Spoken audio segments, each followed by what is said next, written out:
Tanguay Électronique, en première ligne.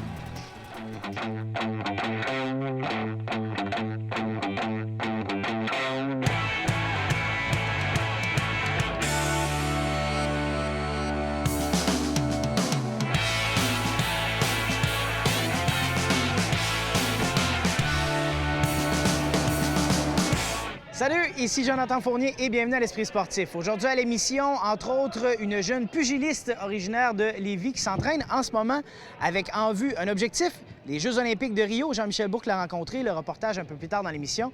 On va également vous parler d'une compétition de snowboard freestyle qui avait lieu en fin de semaine au centre de ski Le Relais. Mais tout d'abord, plusieurs autres événements sportifs au Québec en fin de semaine. Un peu de soccer intérieur ici même au Stade TELUS de l'Université Laval. Du tennis, les remparts également étaient en action. Tout d'abord, parlons de la Coupe du monde de ski acrobatique qui avait lieu à Val-Saint-Côme. Plusieurs athlètes de Québec y ont très bien performé. Voici notre fin de semaine dans le sport. Le centre de ski Val-Saint-Côme au nord de Montréal accueillait ce samedi la deuxième Coupe du monde de la saison de ski acrobatique. Les Québécois en compétition ont plus que bien performé. Du côté féminin, les sœurs Dufour-Lapointe ont réalisé un triplé sur le podium. Justine en première position, Chloé en deuxième et Maxime pour la médaille de bronze. Les trois sœurs ont carrément réalisé un rêve. On le réalise absolument pas. Jamais arrivé. C'est arrivé une fois dans un championnat canadien, mais jamais de cette envergure-là. Au Québec, chez nous, en Coupe du monde, devant nos familles, nos amis, c'est vraiment... Puis enceinte. Du côté masculin, de très bonnes performances des athlètes de Québec. 2 Québécois sur le podium. Le jeune skieur de 19 ans, Laurent Dumais, est monté sur la 3e marche pour la première fois en Coupe du monde. Malgré qu'il a été le skieur le plus lent de la finale, il a reçu d'excellentes notes pour son ski et ses sauts, ce qui lui a permis de coiffer un autre athlète de Québec, Philippe Marquis, en finale. Un moment inoubliable, vraiment. Aujourd'hui, j'ai vraiment fait qu'est-ce que j'avais à faire.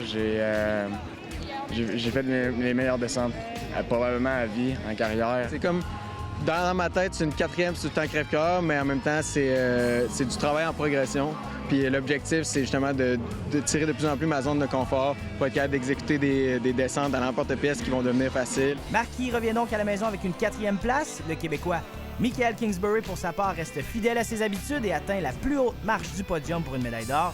L'équipe canadienne de ski acrobatique prend la route de Calgary pour la 3e Coupe du monde de la saison, la fin de semaine prochaine. Côté soccer intérieur, le coup d'envoi de la saison se donnait ce week-end pour les 2 formations du Rouge et Or de l'Université Laval au Stade TELUS.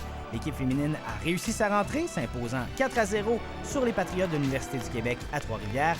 Avec un tour du chapeau, l'athlète du Rouge et Or, Joëlle Gosselin, se voit décerner le titre d'athlète féminine de la semaine.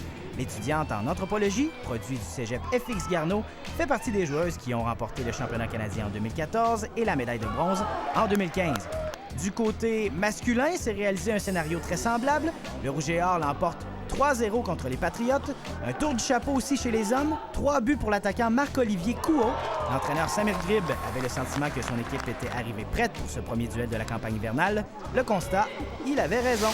Le club de tennis de l'Université Laval était également en action ce dimanche au Club Avantage. Ce sont les équipes féminines et masculines de l'Université de Montréal qui étaient à Québec hier.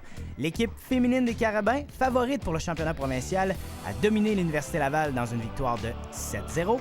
Côté masculin, le club de l'Université Laval était privé de son meilleur joueur, Félix Lavoie-Pérusse, qui se consacre à un stage à l'étranger. Le club a cependant recruté un Français nommé Victor Avaux, un joueur de très haut calibre qui en était à son tout premier match dans la Ligue. Après 2h30 d'échanges de qualité, l'équipe locale s'est inclinée en 3-7. Le club de tennis de l'Université Laval se rendra à Montréal la semaine prochaine pour rencontrer les universités McGill et Concordia. Plus de 300 cyclistes ont pédalé pour la bonne cause ce samedi pour la 4e édition de la journée Spinocage qui se tenait à Laurier-Québec. L'événement a permis d'amasser 10 000 $ pour la randonnée Jimmy Pelletier, qui recueille des dons pour des organismes de Québec venant en aide aux jeunes handicapés. La randonnée cycliste de 5 jours débutera le 28 juin 2016. Les Remparts ont poursuivi leur séquence de 3 matchs en 3 jours en visitant les Voltigeurs au centre Marcel Dionne de Drummondville vendredi. Un combat de gardien de but qui a mené les 2 équipes en prolongation avec un pointage de 2-2. C'est le meilleur buteur de la LHJMQ, Michael Carcone, qui a battu le gardien Callum Booth avec un tir parfait en supplémentaire pour donner la victoire aux Voltigeurs 3-2. Deuxième match de la fin de semaine, les Remparts se rendaient à Gatineau pour affronter les Olympiques en après-midi samedi. Le gardien russe Evgeny Kiselev a obtenu son tout premier départ avec les Remparts. Il n'a pas déçu son entraîneur Philippe Boucher en réalisant 39 arrêts. Malheureusement, ce n'était pas suffisant pour donner la victoire à l'équipe de Québec qui a subi son 7e revers consécutif. Gatineau a pris les devants tôt dans le match sur un but de Yakov Trenin. Ça aura pris presque 2 périodes au rempart pour niveler la marque 1-1 sur un but de Auguste Impose.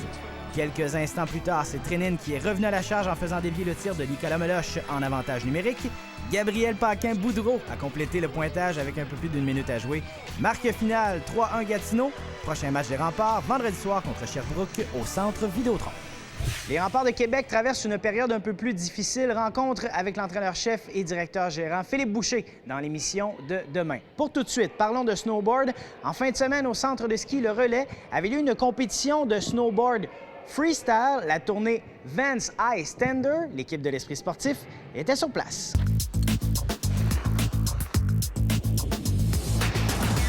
Le soleil est au rendez-vous, les conditions de glisse idéales, la compétition de snowboard peut débuter.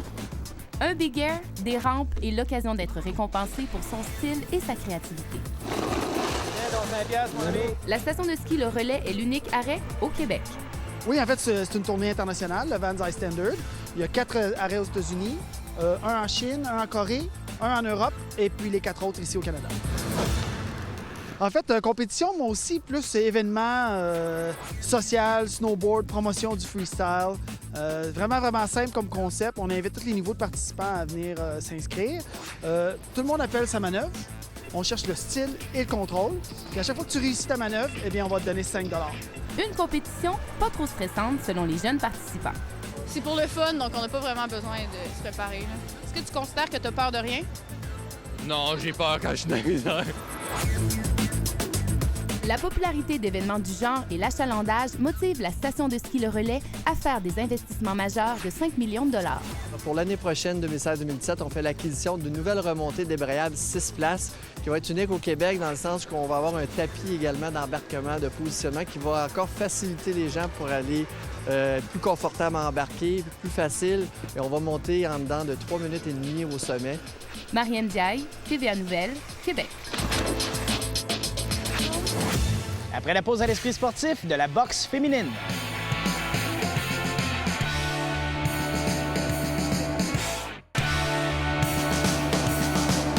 Avec les équipes de la NFL en congé la fin de semaine prochaine en vue du match ultime, la Planète Sport au Québec tournera autour du combat Pascal contre Kovalev samedi soir au Centre Bell. Et ici même à Québec, dans la thématique boxe, nous avons rencontré une pugiliste originaire de Lévis. Elle s'entraîne avec un seul objectif en tête, les Jeux olympiques de Rio. Le reportage Jean-Michel Bourque, nous avons rencontré Odile Letellier.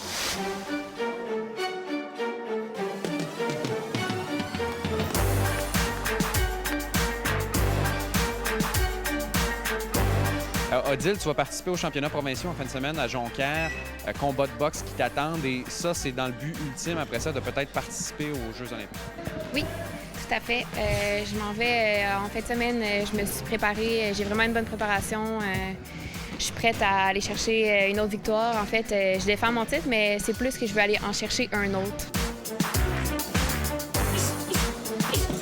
Tu es actuellement championne provinciale. Oui, oui. Puis je veux arriver là, dans les dernières compétitions, j'ai vécu beaucoup de choses, des blessures, mais là, je me sens vraiment prête, je suis à mon top. J'arrive là, je fonce dans le tas, je m'en vais là, je veux me diriger vers les championnats nationaux. Je veux aller chercher le titre canadien pour montrer que j'ai des chances, que je serai de calibre pour les Olympiques. Il y a quand même une certaine difficulté pour les athlètes d'atteindre les Olympiques en boxe et il n'y a pas beaucoup d'élus. Oui, non, c'est vraiment pas très simple. C'est sûr qu'ils en prennent juste 16 au monde. C'est pas un par pays, c'est 16 au monde. Donc, c'est pas juste de se qualifier au Canada, c'est de se qualifier au monde, à l'international, de faire un top 16 mondial pour pouvoir aller aux Olympiques. Ça prend pour aller jusqu'à ce niveau-là? Mon Dieu, ça prend une détermination, persévérance, des sacrifices, une vie consacrée à la boxe, l'entraînement. C'est pas juste c'est pas juste le sport, c'est un style de vie, c'est d'adapter la diète, de bien manger. On focus sur où on s'en va, on focus sur qu'est-ce que nous on fait, qu'est-ce que j'ai à travailler, qu'est-ce qui me manque pour être meilleur.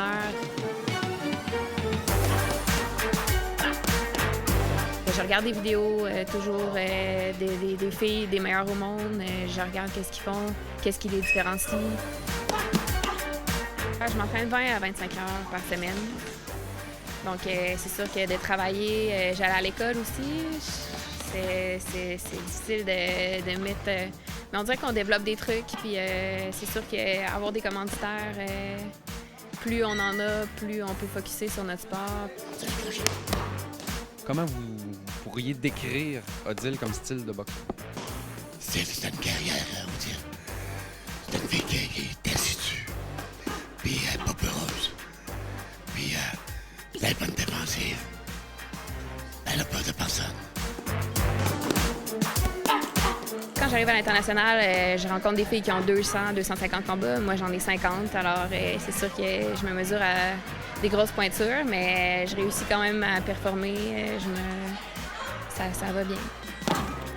Quand j'ai commencé la boxe, j'allais toujours voir des tournois de filles de haut niveau, puis ça m'impressionnait tellement, je les trouvais tellement bonnes, puis je me disais, hey, moi, j'aimerais tellement ça me rendre au Canadien, j'aimerais tellement ça être championne canadienne un jour. Puis j'ai toujours travaillé fort pour me rendre là, je gardais l'objectif en tête, je savais pas si ça pouvait être possible, mais je me disais, si je travaille fort puis que je lâche pas.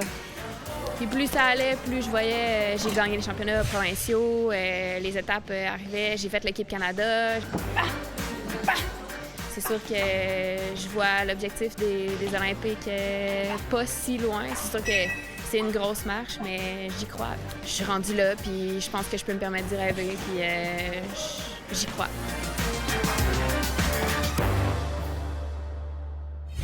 Et c'est déjà tout pour l'Esprit sportif. Demain, à l'émission du Canot à glace et entre autres les Remparts de Québec. Ici Jonathan Fournier. On se dit à demain. Ciao!